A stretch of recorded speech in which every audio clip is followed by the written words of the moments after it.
the themes that he talked about, and you can see this running throughout the Old Testament, but certainly in the book of Isaiah, is what he called branch man, because out of the stump of Jesse will come a branch.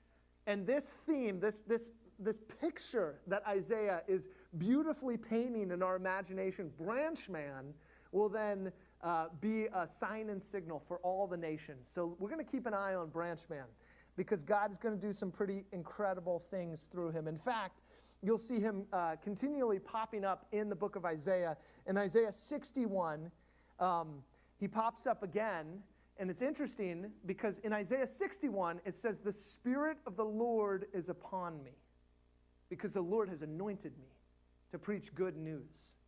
And you're like, man, this branch man's amazing, right? He's gonna be this descendant of King David. He's going to be this everlasting king. We'll see in a moment the Spirit of the Lord is going to be upon him and anoint him. And what's interesting is that when Jesus begins this ministry that we just talked about, that's going to have global significance, that we still know his name, the very first sermon he preaches, he goes to synagogue, everyone's hanging out. He says, give me the Isaiah scroll. He opens it up, and you would think, like, here's 6 points to be a better person or blah, blah, blah.